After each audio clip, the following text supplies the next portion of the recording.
Como lidar com situações difíceis. Como lidar com situações difíceis. Penso que todos os que estamos aqui já lidamos, outros podemos estar a lidar ou lidaremos, e na maioria das vezes não sabemos quando nem como vamos lidar. Somos homens e mulheres que nos sentimos muitas vezes incapacitados perante algumas situações. Mas há um que está conosco, que esse sim sabe como transformar as coisas difíceis em coisas fáceis. Aquele que está conosco sabe de alguma forma fazer com que as situações mudem, porque o nosso Deus é aquele que tem o controle sobre tudo e sobre todos. Nós sabemos que para qualquer situação difícil, só Deus, eu não diria só para as difíceis, para cada situação, só Deus, amém? Só Deus pode ajudar-nos. E claro que Deus nos deixou uma arma poderosa que se chama a oração. A oração é a arma mais poderosa que Deus nos tem dado como seus filhos, para que nós a possamos utilizar, para que verdadeiramente vejamos a vitória de Deus sobre todas as situações. Certamente há exames que todos nós podemos fazer. Há os exames médicos, e muitos de nós de vez em quando temos que fazer algum exame à vista, outros ao coração, outros a tanta coisa aos olhos. Eu que sei, cada um tem os seus exames. Mas também há exames espirituais, a que Deus nos chama a que nós o façamos diariamente perante Ele. E sabem que todos os que estamos aqui sabemos como está o nosso coração. Cada um de vocês sabe. E Deus conhece o de todos. Vocês têm dúvida disto? Só Deus sabe como está o coração de cada um e o que faz o coração de cada um. E Ele sabe. Nunca esqueçamos que Deus sabe todas as coisas. Deus sabe aquilo que nós pensamos, aquilo que nós dizemos e aquilo que nós fazemos. Não esqueças nunca isto. Deus sabe aqueles que maquinam coisas. Deus sabe o pensamento de algum em fazer mal a outro. Deus sabe efetivamente tudo aquilo que está no nosso coração. E nós podemos nos esconder uns aos outros. A Deus ninguém esconde. E Deus é o justo juiz. Não há outro juiz como Ele. Aqui na terra todos nós falhamos no sentido de que não temos os dados todos na nossa mão, muitas vezes para atuar. Nem os juízes da terra têm. E este é o grande problema. Muitas vezes nós culpamos a justiça, mas vocês sabem que se o juiz não tiver os dados todos, ele não pode fazer justiça como gostaria de fazer justiça.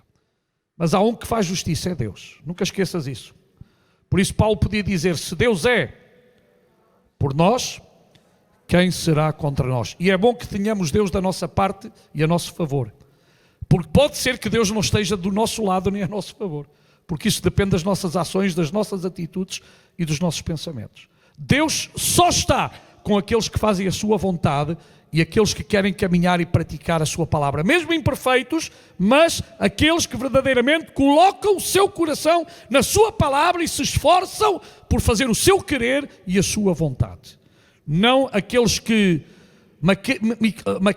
portanto, fazem pensamentos de destruição, de outra coisa qualquer. Deus é o único que conhece os nossos corações. Vamos abrir as nossas Bíblias em Lucas 11, 34 e 35. Evangelho segundo São Lucas, capítulo 11, versículo 34 e 35.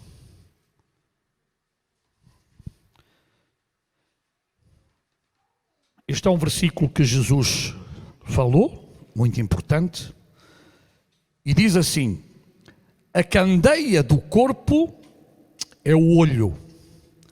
Sendo, pois, o teu olho simples, também todo o teu corpo será luminoso. Mas se for mau, também o teu corpo será tenebroso. Vê, pois, que a luz que em ti há não sejam trevas. Esta é uma chamada de atenção que Jesus fez aos seus discípulos.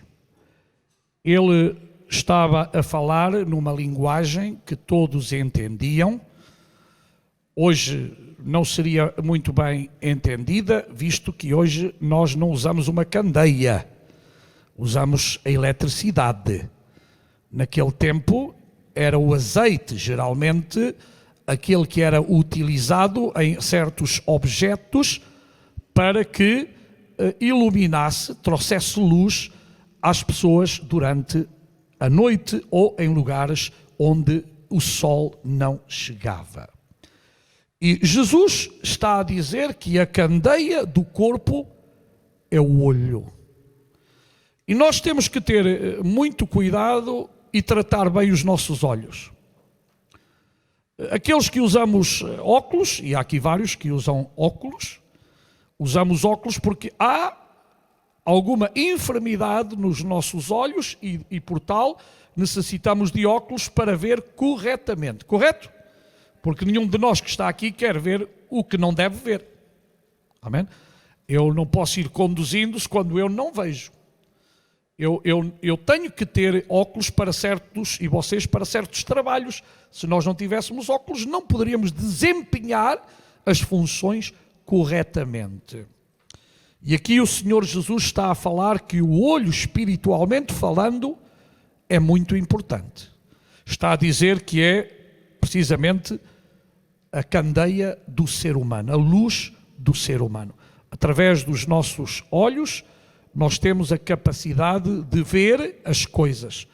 Agora, é verdade que nem sempre vemos bem, dependendo do ângulo que estejamos a ver.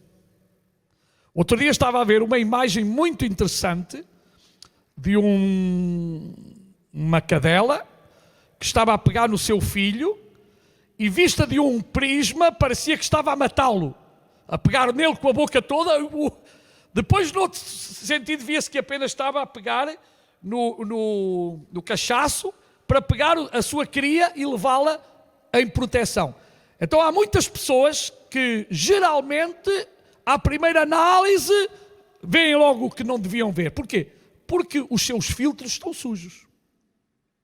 Eu quero vos dizer que na experiência pastoral de muitos anos já, eu tenho encontrado pessoas que têm filtros muito sujos. E da mesma maneira que nós limpamos os filtros do ar-condicionado, os filtros da cozinha, tantos filtros que hoje são necessários e que temos todos nas nossas casas para que não se acumule a sujidade, espiritualmente era bom que limpássemos os nossos filtros. Porque há pessoas que eu não entendo como, dizendo que são cristãos, filhos de Deus, andam com Deus, têm os filtros tão sujos, que parece aquela senhora que estava sempre do lado de dentro a dizer: a minha vizinha é uma porca. Vocês já a viram? E afinal eram os vidros da senhora que estavam todos sujos. E ela, quando olhava para fora, para a casa da outra vizinha, só via sujidade e não se dava conta que os seus vidros estavam completamente sujos. A sujeira estava na sua casa e não na casa dos outros. Então, irmãos, nós temos que ter muito cuidado em não andar a olhar a sujeira dos outros quando nós temos os nossos olhos sujos, quando a nossa candeia está suja, quando a nossa candeia nem sequer nos ilumina a nós corretamente. E Deus deu-nos o Espírito Santo para que nós saibamos ver as coisas corretamente. Então temos que ter muito cuidado. E sabe onde é que nós medimos as coisas? É através da oração. É através da atitude do nosso coração. É através da paz no nosso ser que nós medimos se verdadeiramente a nossa candeia está a iluminar ou não está a iluminar. É aquilo que nós desejamos efetivamente para os outros, ou aquilo que nós dizemos dos outros, é de alguma maneira a nossa candeia. Agora diz aqui, há duas hipóteses: todo o teu corpo será luminoso, e diz: se o teu olho for simples, ou seja, se o teu olho não tiver ciscos, se o teu olho estiver perfeito, se a tua atitude for a correta, então tu vais ver corretamente, tudo terá luz. Mas diz, mas se for mau, também o teu corpo será tenebroso, porque afinal de contas apenas vais mostrar que há trevas no teu coração. Apenas há rancor, apenas há maldade, e Deus não quer que nenhuma raiz de amargura, nada sujo esteja no nosso coração.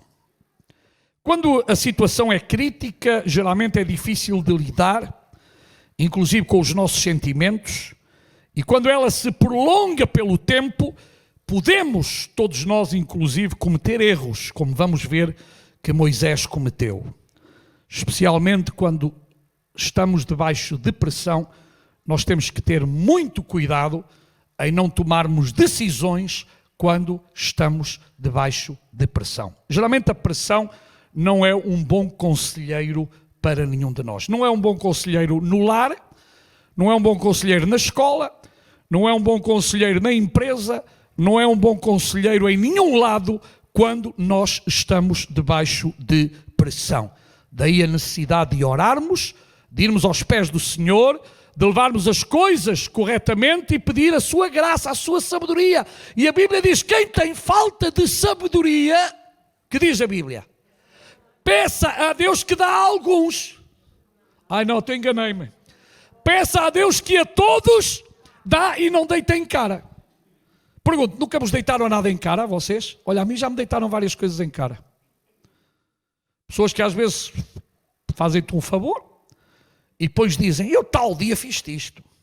E não há coisa pior para o ser humano que deitar uma coisa dessas em cara. Uma coisa que foi feita com amor, dizem, generosamente, e depois é deitada em cara. Deus nunca deita em cara nada daquilo que Ele deu. Veja lá, deu-nos a salvação, deu-nos o perdão dos nossos pecados, deu-nos a vida eterna, deu-nos o batismo com o Espírito Santo, deu-nos os dons espirituais, deu-nos os ministérios, deu-nos os dons, não para que nós digamos que somos melhores, mas para que nós digamos obrigado, Senhor, porque aquilo que eu tenho veio de Ti, e se veio de Ti, toda a glória, toda a honra, todo o louvor é para Ti. Amém? É por isso que quando nós fazemos alguma coisa, se não o fizermos para o Senhor, está errado. O amém não gostei. Tudo o que façamos é para quem? Para o Senhor. Porque, irmãos, só nesta atitude é que nós podemos ser vencedores. Tudo o que fazemos é para o Senhor. E por causa do Senhor. Eu não entendo pessoas que não são agradecidas para com o Senhor todos os dias. É importante sermos agradecidos com o Senhor. Tudo o que temos, tudo o que somos é Teu, Senhor. Obrigado, meu Pai. Obrigado, meu Pai. A palavra de Deus diz-nos no livro de Números, capítulo 20, versículo 1 a 3. Números é o livro mesmo dos números. Chama-se Números porque tanta vez aparecem números. Então o livro é Números. Aqueles que não gostam de matemática geralmente ficam chateados com os números. Mas está lá, é um livro bíblico e tem lá coisas fantásticas.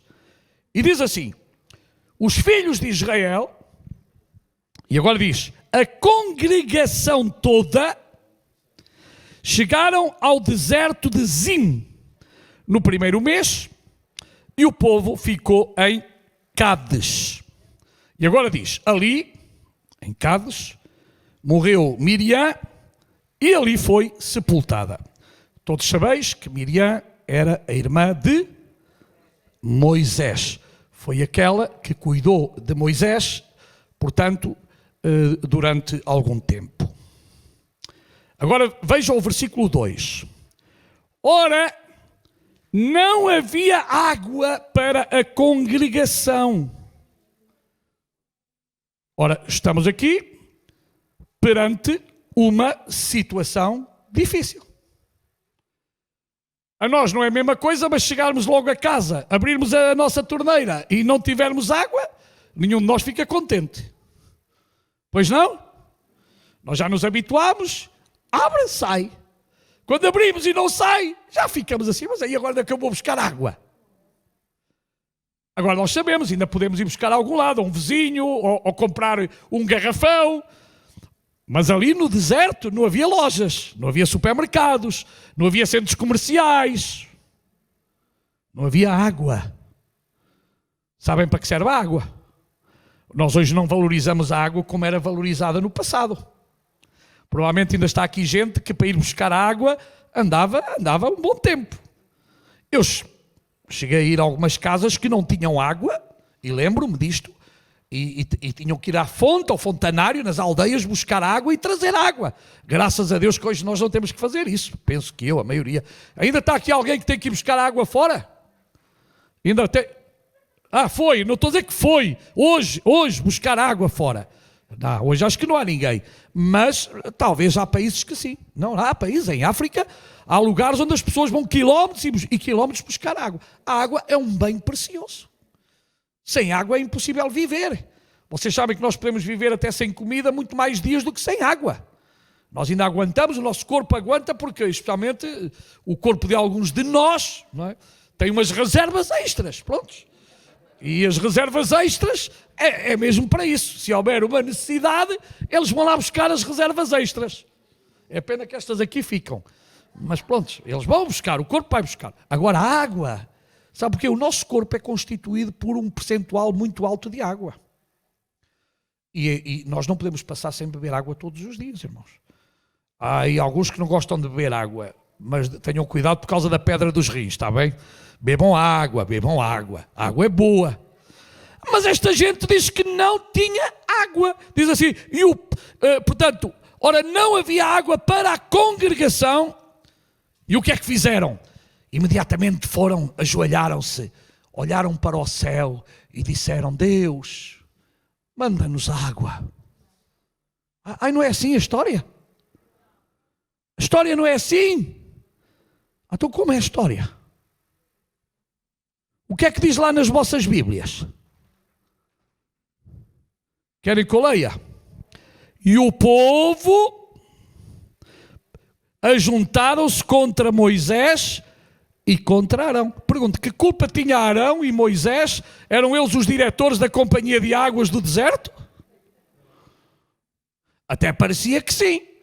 Que eles eram os responsáveis da companhia de águas do deserto e tinham ali a água que eles queriam. Não.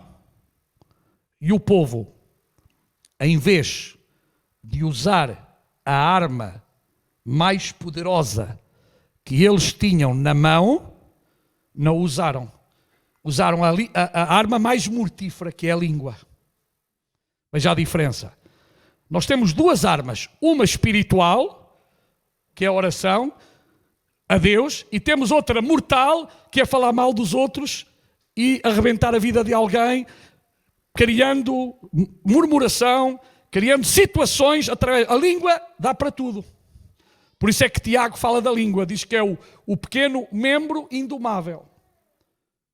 E sabe quem é que tem controle da língua? Não é Deus que controla a minha língua, sou eu. Também não ouvi um amém. És tu quem controlas a tua língua. Portanto, não culpes Deus de algo que é da tua responsabilidade e da minha responsabilidade. A minha responsabilidade é controlar a minha língua, para que a minha língua não seja para ferir, para falar mal, para destruir, mas para glorificar o nome do Senhor e abençoar aqueles que estão à minha volta.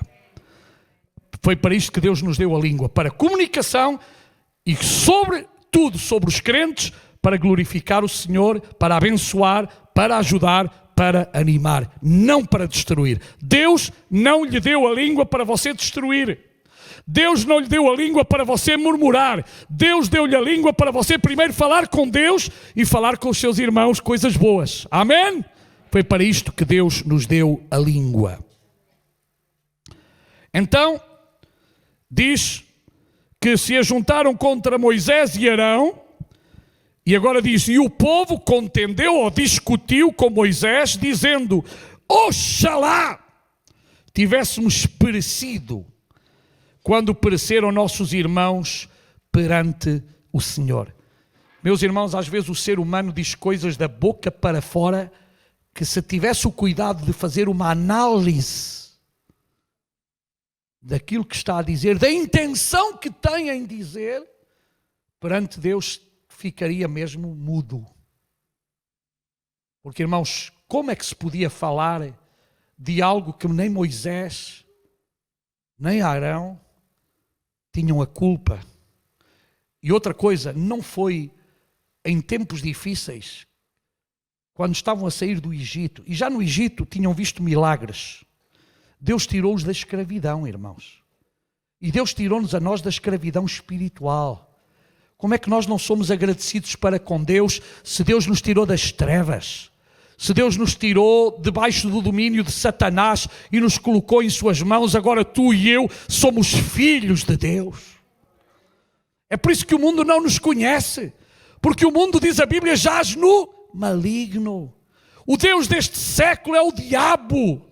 É ele que domina através dos seus demónios. Mas, irmãos, nós somos dirigidos e guiados pelo Espírito Santo, aleluia. Nós somos guiados e dirigidos por Deus para caminharmos, vivermos em novidade de vida, aleluia. Com os nossos olhos postos em Jesus, o autor e o consumador da nossa fé.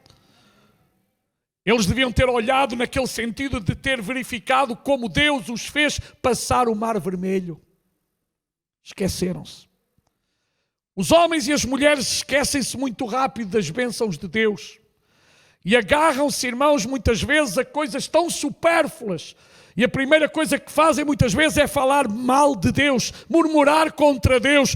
É por isso que muita gente diz: como é que Deus, se Deus, porque é que morrem crianças, porque é que há fome no mundo? E não entenderam que Deus não tem culpa de nada mal que está a acontecer neste mundo. É o diabo, mas as pessoas não põem as culpas ao diabo, põem as culpas a Deus, quando Deus veio salvar e buscar todo aquele que estava perdido. Deus quer que todo homem seja salvo e venha ao conhecimento da verdade. Deus preparou um lugar para que tu e eu estejamos por toda a eternidade com Ele. Mas o homem é muito mais fácil falar mal de Deus, porque o homem tem que sempre encontrar uma razão para não admitir as suas próprias culpas. É por isso que a Bíblia diz: de que se queixa o homem? Queixe-se cada um dos seus, não é dos pecados dos outros, dos seus pecados. Queixe-se cada um dos seus pecados. Eu gosto tanto da atitude de Davi. É verdade que num princípio não foi fácil para o profeta Natã, mas mais tarde Davi num salmo diz: Senhor, contra ti somente pequei e fiz o que está mal aos teus olhos. Davi admitiu que o pecado não era daquela mulher que apareceu lá, que o pecado não era dos outros, o pecado era seu. Foi ele que decidiu pecar. E quando nós pecamos, somos nós que decidimos pecar e não os outros, irmãos. Não culpe os outros pelo seu pecado. Não culpe os outros pela sua falta de fé. Não culpe os outros pela sua falta de espiritualidade. Culpe-se a si mesmo. Não deixe de ser orgulhoso. Seja humilde aos pés do Senhor e reconheça que tem falhado, que tem falado mal dos outros, e Deus vai perdoar e Deus vai restaurar. Cuidado quando nós nos colocamos em bicos de pés com a mania que somos melhores. Nenhum de nós é melhor. Só a graça do Senhor é que nos pode ajudar a cada dia. Se não fosse a graça do Senhor, há muito estaríamos todos destruídos. Nem respirar poderíamos. Mas pela graça do Senhor ainda estamos aqui. E se verdadeiramente amamos a Deus, queremos fazer de tudo de acordo com a sua palavra, andar corretamente, andar na luz, para que os nossos olhos não sejam trevas, mas sejam verdadeiramente a candeia do nosso corpo. Era mais fácil culpar, e o povo de Israel culpava às vezes Deus, e às vezes culpava os líderes. Geralmente em casa, quando uma família é grande, e se pergunta quem é que fez isto, geralmente ninguém faz. O que leva as culpas geralmente é o gato ou o cão, porque é o único que não pode falar a nossa linguagem. Ou o periquito também. Não é? Vocês nunca tiveram uma situação dessas em casa com os filhos? Ou com alguém? Quem é que fez isso? Ah, não sei. Nunca, geralmente, nunca é ninguém. Mas a verdade é que as coisas aconteceram. As coisas sucederam.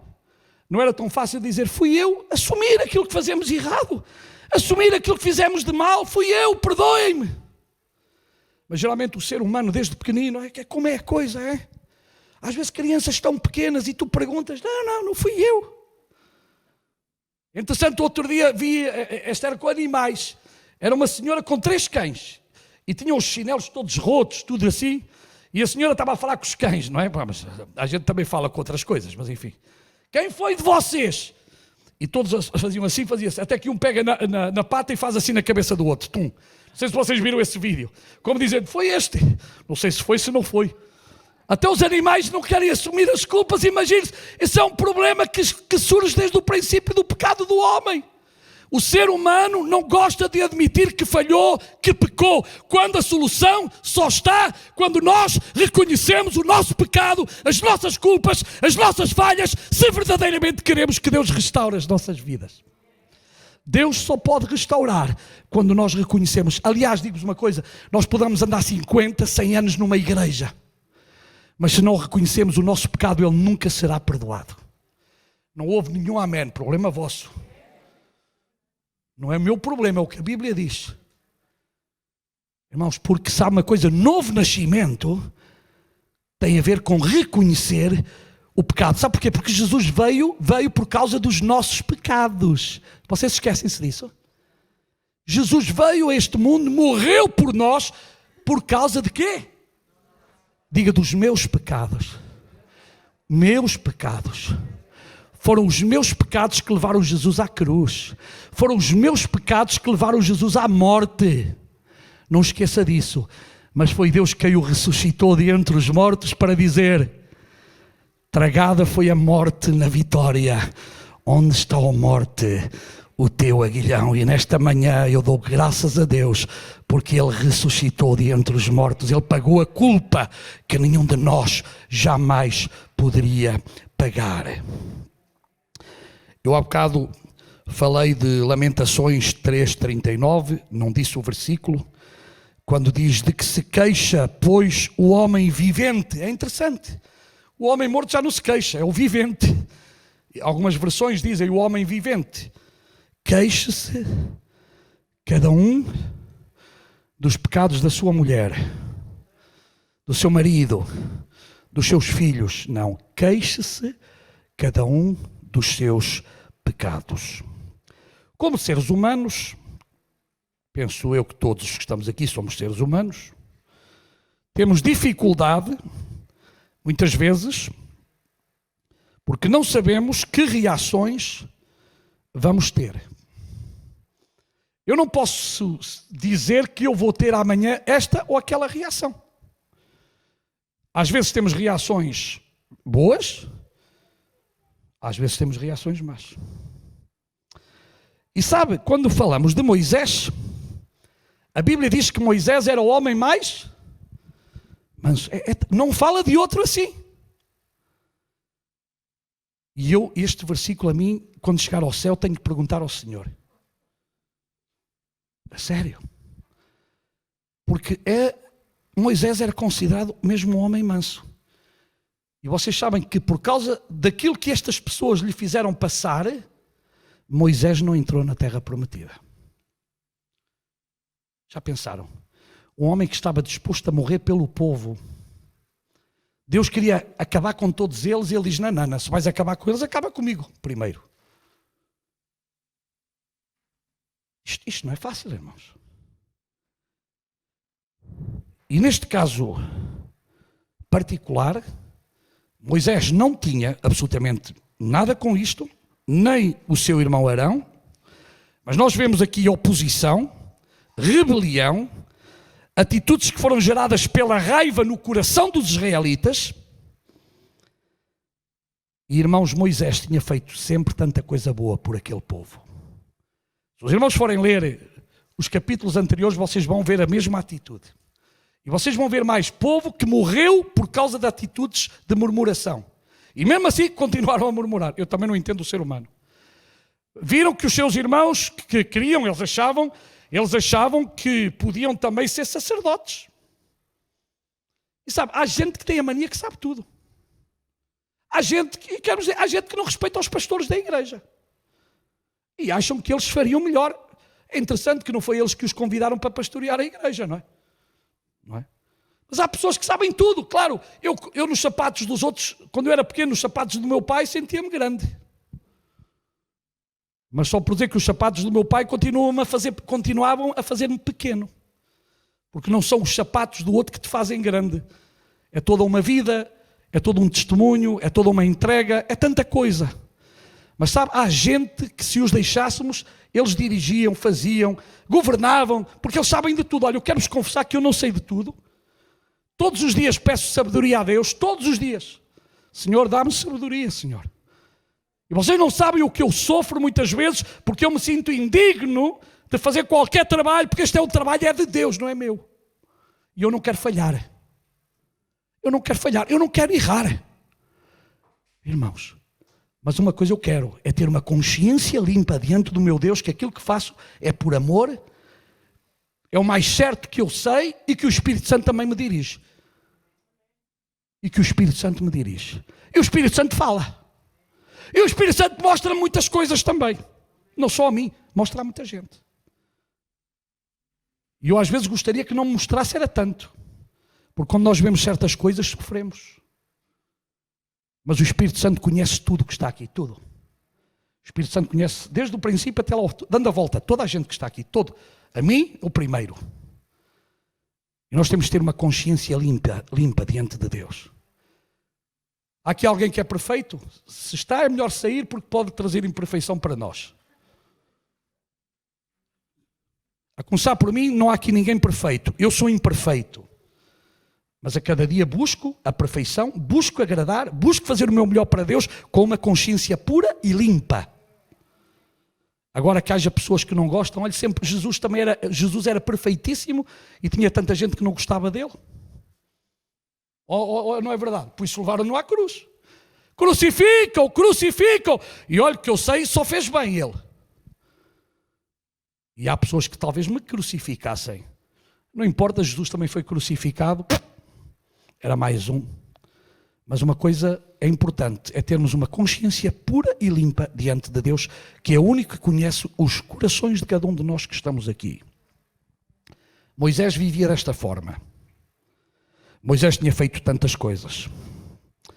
Agora, o que acontece nas nossas vidas quando enfrentamos adversidades? Criticamos, falamos mal, insultamos ou vamos orar e vamos a Deus? É essa atitude que vai mudar todas as coisas. Se eu vou a Deus, se eu vou orar, se eu vou pedir a direção de Deus, está tudo certo. Mas quando eu vou murmurar, vou criticar, vou falar mal, vou arranjar um grupo para estar ao meu lado, porque acho que é assim, é incorreto, irmão, esse tipo de atitude. Porque o único a quem nós devemos ir é a Deus, amém. É a Deus e levar as nossas cargas. Assim os murmúrios, as calúnias, palavras contra Moisés e até contra a própria vida deles, porque eles diziam, melhor que morramos. É melhor? Daquela forma como morreram alguns, como Abiru, etc., que eles morreram, era melhor? Eu acho que não era melhor. O melhor tinha sido eles orarem a Deus e Senhor, dá-nos água. Nós não temos água, Senhor. É por isso que nós ainda oramos, o pão nosso de cada dia nos dá hoje. E Deus continua a dar-nos o seu pãozinho. E eu estou agradecido pelo pãozinho de cada dia. Ser fiel no pouco e Deus vai te dar muito. Amém. E sabe, Jó disse, eis que bem-aventurado é o homem a quem Deus corrige. 5,17. Não desprezes, pois, a correção do Todo-Poderoso. Provérbios 12:1. O que ama a correção, ama o conhecimento, mas o que aborrece a repreensão é insensato. Provérbios 15:5. O insensato despreza a correção e seu pai, mas o que atende à admoestação, prudentemente se haverá.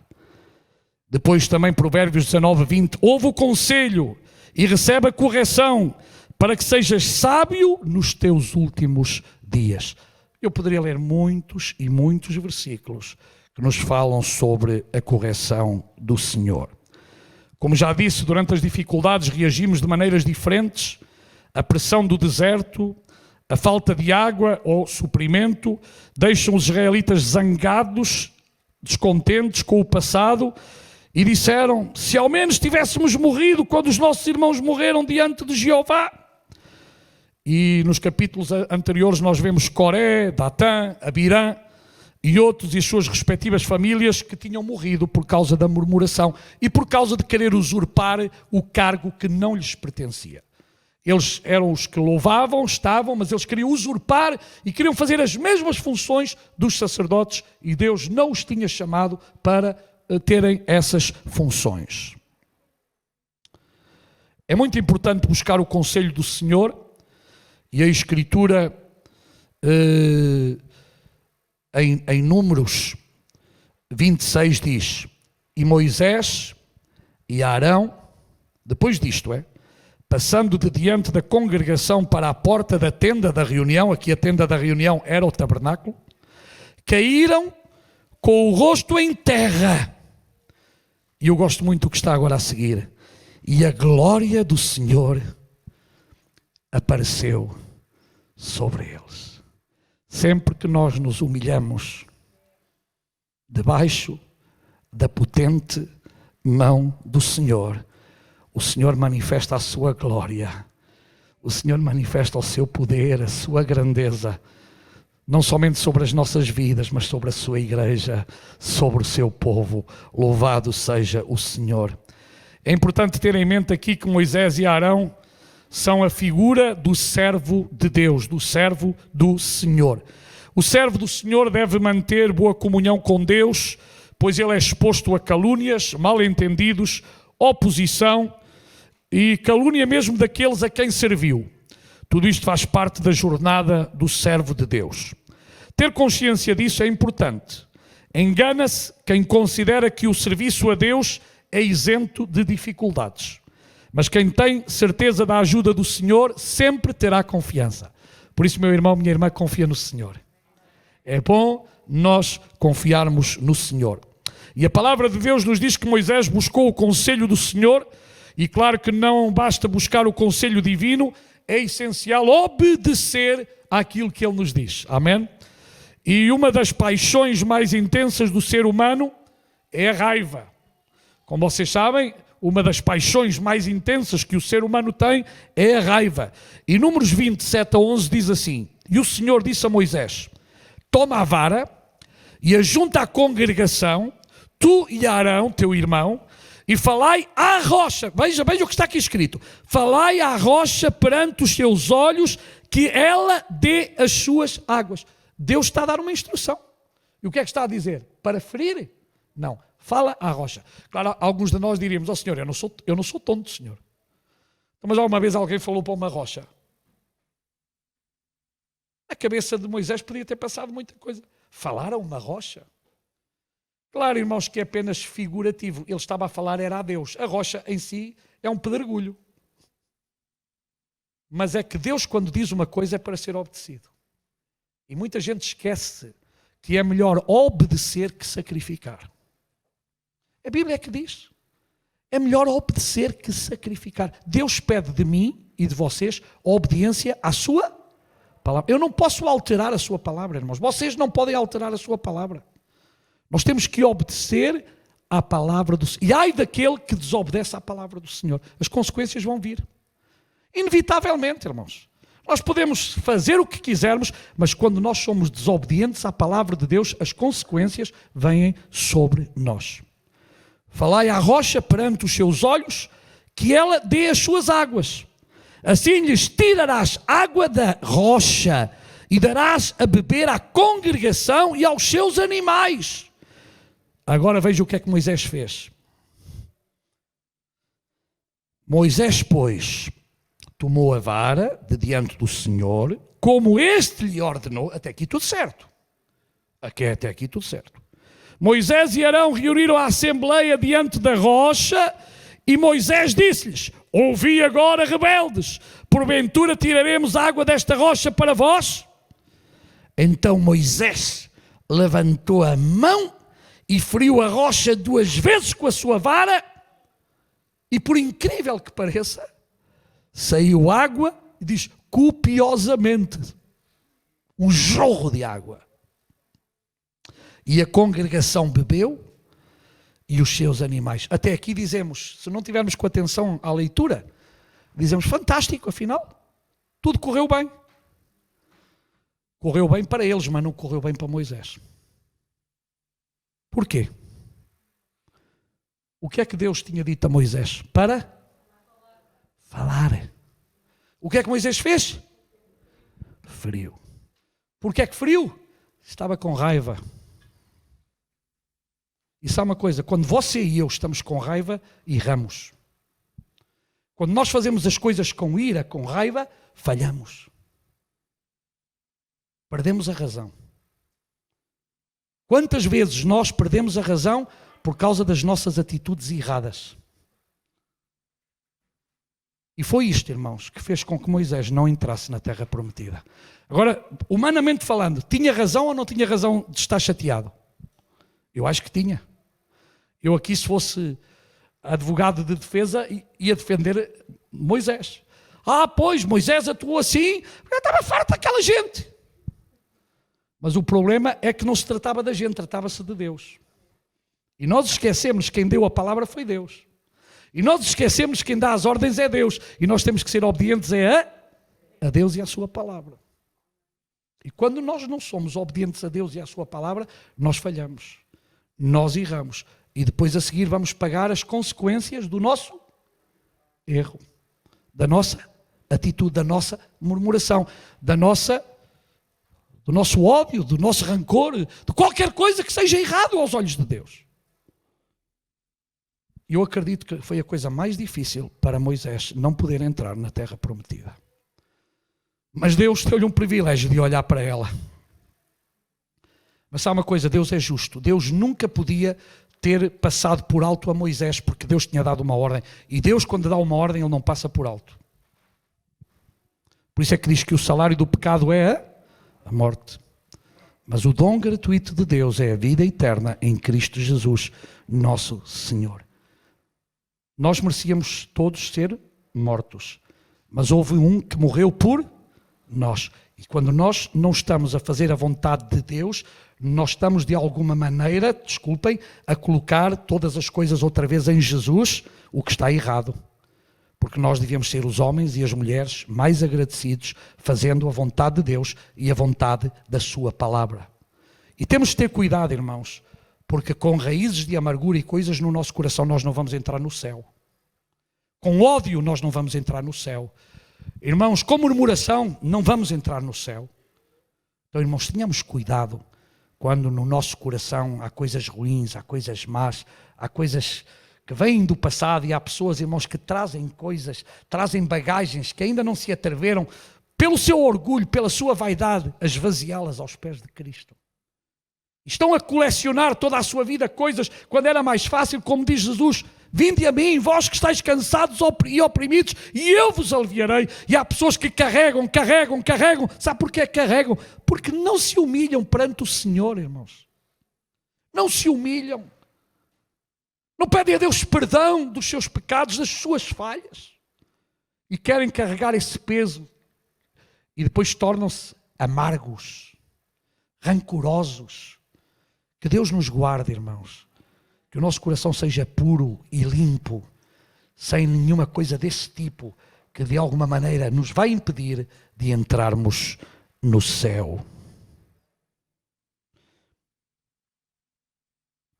A Bíblia diz-nos que este lugar se chamava Meribá, que significa briga, contenda. Essas águas representam aqueles momentos ou circunstâncias que causam ferimentos, contagiam o coração e criam conflitos. E esse será sempre uma causa de sofrimento. São as águas que nós jamais deveremos beber, nem sequer dar de beber aos outros. Não dê água amarga a ninguém, dê água limpa. E Jesus tem a verdadeira água que sacia a nossa sede. Amém? Só Ele pode saciar a nossa sede. Confiar em Deus é fundamental para a nossa vida. Bênção nem sempre é aprovação, ou seja, bons resultados nem sempre indicam a aprovação de Deus. E nós vemos o que aconteceu, veio a água. E a Escritura diz que em Números 20:11 jorrou muita água e a congregação e os seus animais beberam. Apesar de tudo, a palavra de Deus ensina-nos que muitas águas correram, mas isso nos mostra a fidelidade do Senhor com o seu povo, acima dos erros e das carências do ser humano. Deus está por cima de todas as coisas. E a Bíblia diz que a misericórdia do Senhor é a causa de nós não sermos consumidos, está bem? É a misericórdia do Senhor. Vemos então que a provisão de Deus para o seu povo não será interrompida pelas deficiências dos homens. O facto de que a água saiu da rocha, portanto, não significa que Deus aprovou aquilo que Moisés fez ou a maneira como Moisés o fez. Em vez disso, ele ensina-nos que a fidelidade e o cuidado de Deus para com o seu povo, que sofria de grandes necessidades de água, foi uma realidade. Então, meus amados irmãos, em Números 20:12 diz: e o Senhor disse a Moisés e a Arão: visto que não crestes em mim, para me santificares diante dos filhos de Israel, não introduzirás esta congregação na terra que lhes dei. Irmãos, foi só uma mudança de atitude. Moisés deveria ter falado. Por causa disso, não teve esse privilégio de introduzir o povo na terra. Sabe uma coisa? Estavam ali quase a chegar ao ano 40. Vocês sabem que o povo de Israel andou a dar voltas pelo deserto quantos anos? 40 anos. 40 anos não foram fáceis. Estava no final. A prova está que ele depois viu a terra prometida. Estava no final já dos 40 anos. Irmãos, que nenhum de nós, por coisas deste tipo, perca a salvação. Porque não importa os anos que tu andas numa igreja, ou eu ando numa igreja, importa como está a minha vida com Deus. Importa como está a minha vida com os meus irmãos. Importa a atitude do meu e do teu coração. Isso sim é que é o mais importante. E lembrem-se que era Números 12:3 que dizia: e aquele homem Moisés era muito manso, mais do que todos os homens que haviam na terra. Números 12:3. Muito manso. E ali não conseguiu. Eles tiraram-lhe a mansidão toda. Irmãos, temos que ter cuidado para que ninguém nos tire a mansidão, e nós não nos podemos comparar, porque diz que não havia ninguém como Moisés, e às vezes, irmãos, nós temos que ter um autodomínio muito grande, porque às vezes dava-nos para dizer as coisas como deve ser e ali, mas sabe, só íamos estragar tudo. Que o Senhor nos ajude a termos o Senhor connosco sempre como nosso justo juiz, porque Ele é o único que conhece os nossos corações. Então a palavra de Deus ensina-nos que o Espírito Santo veio para ensinar, para nos ajudar, para dirigir o nosso caráter, para que o fruto do Espírito seja visto em nós. E frequentemente, irmãos, há pessoas que por raiva ferem os outros, por orgulho, querendo fazer as coisas ao seu jeito, mas isso só traz tristeza ao Espírito Santo. Por isso devemos fazer as coisas corretamente, de acordo com a palavra do Senhor. E com o Senhor, todos nós somos mais que vencedores. E se queremos efetuar ou ultrapassar situações difíceis, recordemos que Deus está connosco todos os dias, até à consumação dos séculos. E Ele prometeu ajudar-nos. Por isso a nossa força está no nosso Deus. A tua força está em Deus. A minha força está em Deus. E vistamo-nos de toda a armadura de Deus para resistir contra as ciladas do inimigo das nossas almas.